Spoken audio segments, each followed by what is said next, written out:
Next chapter, sequences and series. Sequences. A sequence is a pattern of numbers in a definite order. Consider these two sequences. Each number in a sequence is called a term. In the first sequence, the first term is 1, and in the second sequence, the third term is 18.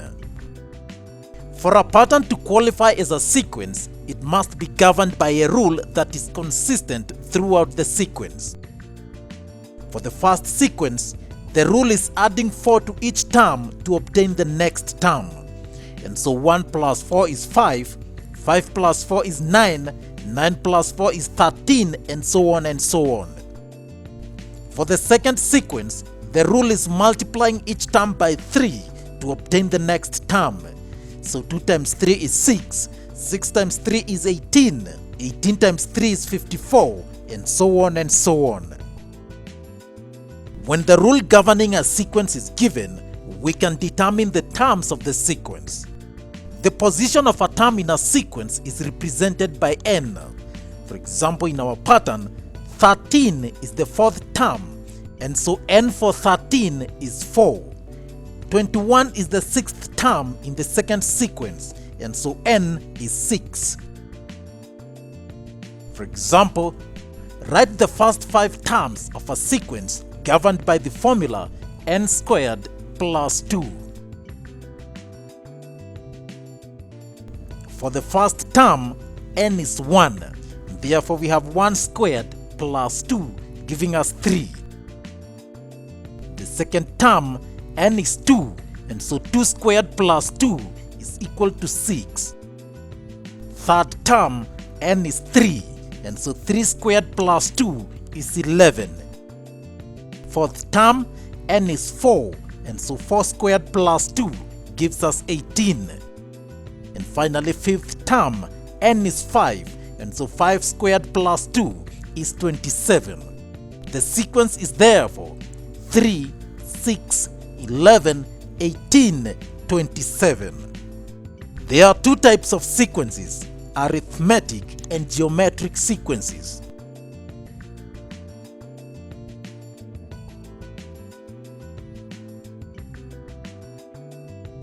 Arithmetic sequence. An arithmetic sequence is one in which the terms differ by a fixed value. In our cases, the first sequence 1, 5, 9, 13, 17, and 21, the consecutive terms differ by a fixed value 4. So this is an arithmetic sequence. The fixed value is called the common difference, D. The common difference could also be a negative. For example, in this sequence, the common difference here is negative 3. The first term is represented by A. So in the first sequence, A is equal to 1, and in the second sequence, A is 6. Because in an arithmetic sequence the terms differ by D, then the first term is A. The second term is obtained by adding D to the first term, and so we shall have A plus D. The third term is obtained by adding D to the second term, and so we shall have A plus D, giving us A plus 2D. The fourth term is obtained by adding D to the third term, and so we shall have A plus 2D plus D, giving us A plus 3D. The fifth term is obtained by adding D to the fourth term, and so we shall have A plus 3D plus D, giving us A plus 4D. You will observe that the coefficient of D in each case is 1 less the position of the term. And so if you wanted the 10th term, it will be A plus 9D. And so given that the position of a term is represented by n, then the nth term of an arithmetic sequence will be given by nth term is equal to A plus n minus 1 times D. This is the general rule governing all the arithmetic sequences.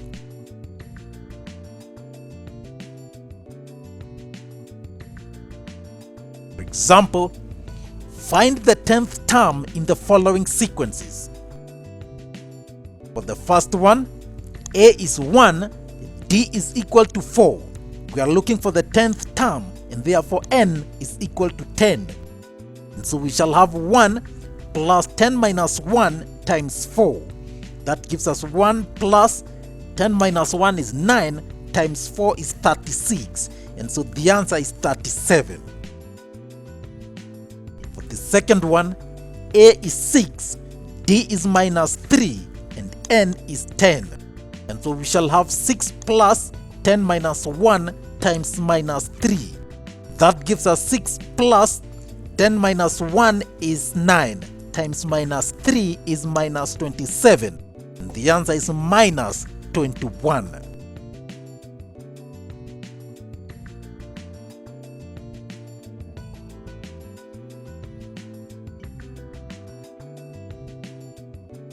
Another example, find the number of terms in this sequence: 4, 7, 10, 13, all the way to the last term, 61. In this sequence, we have the first term 4, and we can see the common difference is 3. We are also given the last term of this sequence to be 61. So we need to find 61 is position what? So we are looking for n. We can say the nth term is 61. We equate A plus n minus 1 times D should give us 61. So 4 plus n minus 1 times 3 is equal to 61. 4 plus, open the bracket, 3n minus 3 is equal to 61. 3n is 60 and n is equal to 20. So 61 is the 20th term, and being the last one, it means there are 20 terms in this sequence.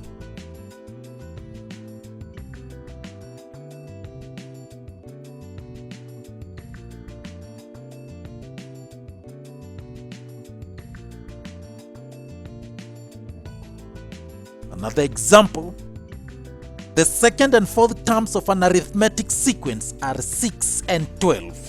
Find the first term and the common difference. Second term will be given by A plus D, and that is equal to 6. The fourth term will be given by A plus 3D, and that is equal to 12. We solve the two simultaneously. We can do that by subtraction. We eliminate A. If we do that, A minus A is 0, D minus 3D is minus 2D, 6 minus 12 is minus 6, and therefore D is equal to 3. Substituting D in any one of the equations, we do it in the first one.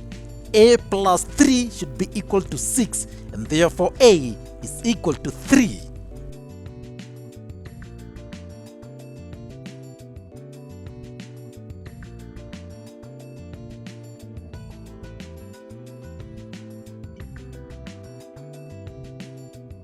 Last example, an employee has a starting salary of 10,000 with an annual increment of 2,500. Find the salary at the end of the 5th year. In this case, A is the starting salary and is 10,000. D is the annual increment and it is 2,500. N is the number of years and it is 5. So we have 10,000 plus 5 minus 1 times 2,500. That gives us 10,000 plus 5 minus 1 is 4 times 2,500 is 10,000. And so the answer is 20,000.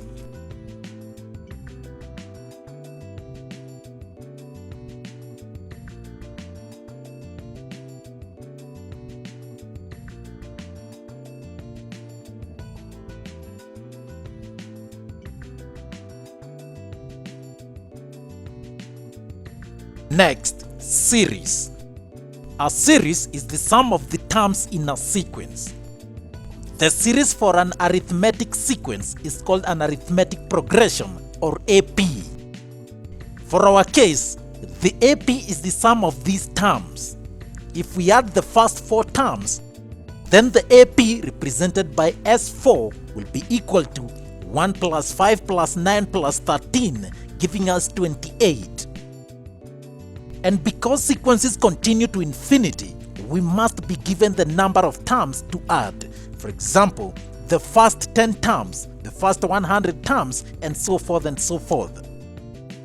In general, the sum of the first n terms of an AP is given by Sn is equal to a half n into 2a plus n minus 1 times d. For example, in our case, we can find the first 100 terms. A is 1, D is 4, and N is 100. And so S100 is equal to a half times 100 into 2 times 1 plus 100 minus 1 times 4. So we get 50 into 2 plus 99 times 4. We get 50 times 398. And that gives us 19,900.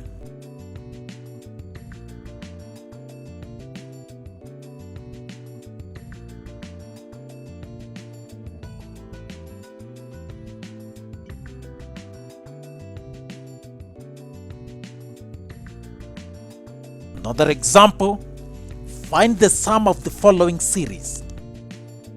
From this, we can see A is 3 and we can tell D is 2. Also, the nth term is 71, so we need to find N. We know that the nth term is given by A plus n minus 1 times D. So 3 plus n minus 1 times 2 is equal to 71. 3 plus 2n minus 2 is equal to 71, 2n is equal to 70, and n is 35. So we are finding the sum of the first 35 terms. S35 is equal to a half times 35 into 2 times 3 plus 35 minus 1 times 2. That gives us 17.5 into 6 plus 68. That gives us 17.5 times 74, giving us 1,295.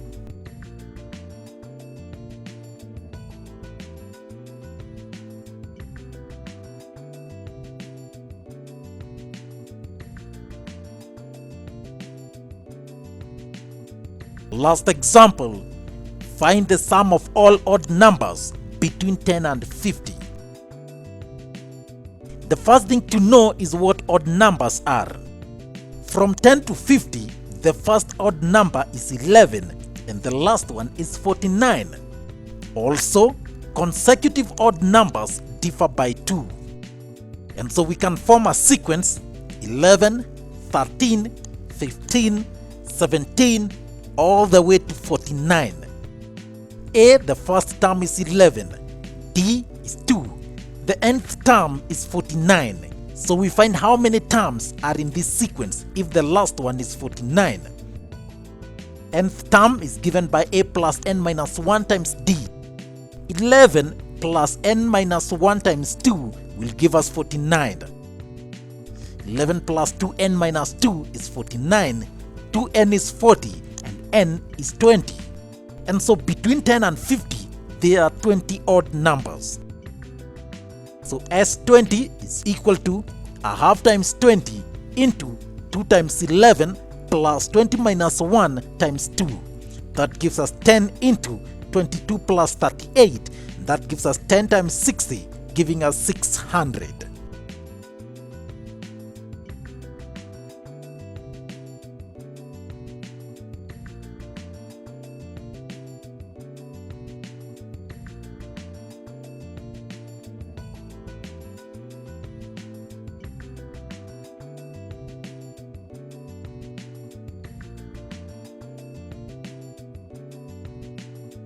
Moving on, next, geometric sequence. Now consider the sequence we had previously. The rule we said is multiplying each term by 3 to obtain the next term. So 2 times 3 is 6, 6 times 3 is 18, 18 times 3 is 54, and on and on. This common multiplier is called the common ratio, R, and the sequence is called a geometric sequence. By definition, a geometric sequence is one in which consecutive terms have a common ratio. The ratio could be a fraction or even a negative number. For example, in this sequence, the common ratio is negative a half. The first term in a geometric sequence is still A. And because the consecutive terms have a common ratio, then the first term is equal to A. The second term is obtained by multiplying the first term by R, that is A times R, giving us AR. The third term is obtained by multiplying the second term by R, so we have AR times R, giving us AR squared. The fourth term is obtained by multiplying the third term by R, so we have AR squared times R, giving us AR cubed. The fifth term is obtained by multiplying the fourth term by R, so we have AR cubed times R, giving us AR raised to power 4. You should realize that the power of R in each case is 1 less the position of the term. And so if you wanted the 10th term, it will be given by AR raised to power 9. In general, the nth term of a geometric sequence is given by nth term is equal to A R raised to power n minus 1.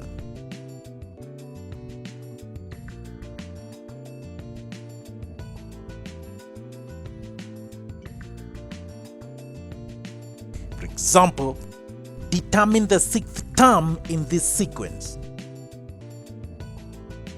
In this sequence, we can see A is 1 and we can also see that R is 4. N is 6 because we are looking for the 6th term. And so we shall have 1 times 4 raised to power 5, giving us 1024. Note that in a geometric sequence, R cannot be 1, neither can it be 0.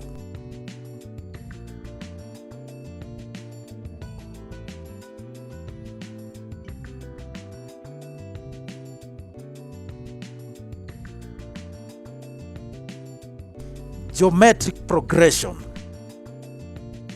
The sum of a definite number of terms of a geometric sequence is called a geometric progression, or GP. The sum of the first n terms of a GP is given by Sn is equal to A into 1 minus R raised to n over 1 minus R when R is less than 1. And A into R raised to power n minus 1 everything over R minus 1 in cases where R is greater than 1. For example, find the sum of the first 6 terms of the following series. In this sequence, A is 2, R is 3, and n is 6 because we are looking for the 6th term. In this sequence, R is greater than 1. So we apply the second formula.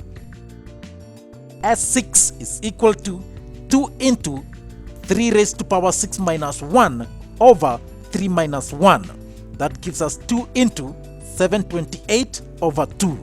The 2 cancel out and we get 728.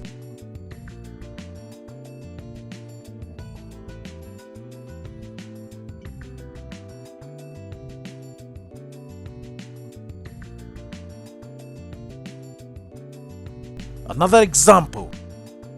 The 4th and the 7th terms of a GP are 36 and 288 respectively. Find the first term, the common ratio, and the sum of the first 10. In our solution, the 4th term is given by AR raised to power 3, and that is equal to 36. The 7th term is given by AR raised to power 6, and that is equal to 288. And so the 7th term over the 4th term should give us 288 over 36. If we divide that, AR raised to power 6 over AR raised to power 3 should be equal to 288 over 36. A cancels out r raised to power 6 over r raised to power 3, we simply subtract the powers. So r raised to power 3 is equal to 8. Finding the cube root, r is 2. To find a, we substitute in any of the equations. We use the first one, it's easier. A times r raised to power 3 is 36. We already found r is 2, therefore a times 2 cubed is 36. If you divide that, you'd get a is 4.5. As 10 is equal to 4.5 into 2 raised to power 10 minus 1 over 2 minus 1.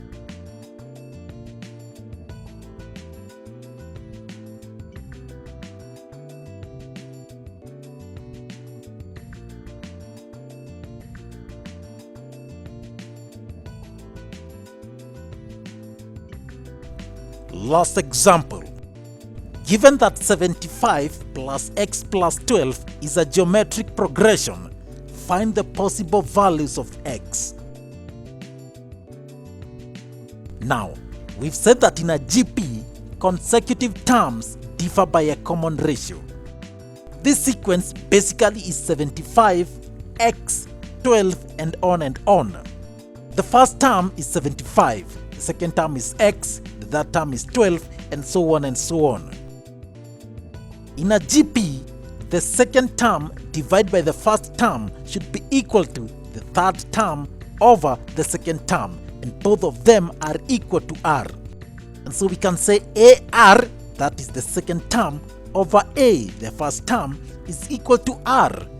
Also, AR squared, the third term, over AR, the second term, is equal to r, the common ratio.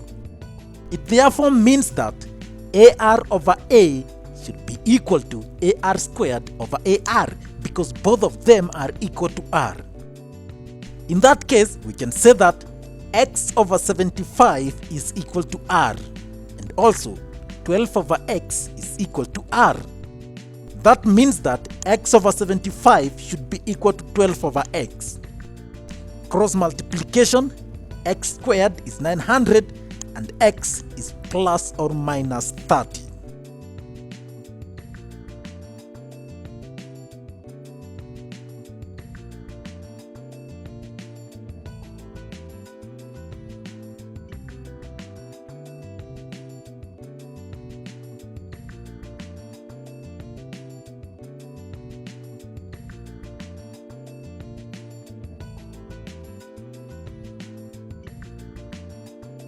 The second thing I love about math is it's a puzzle solving kind of, if I can figure it out, and the joy of figuring it out, the kind of sense of accomplishment, the sense of excitement when you get it, the challenge of trying to get it. It's that puzzle solving kind of thing that I really, really like.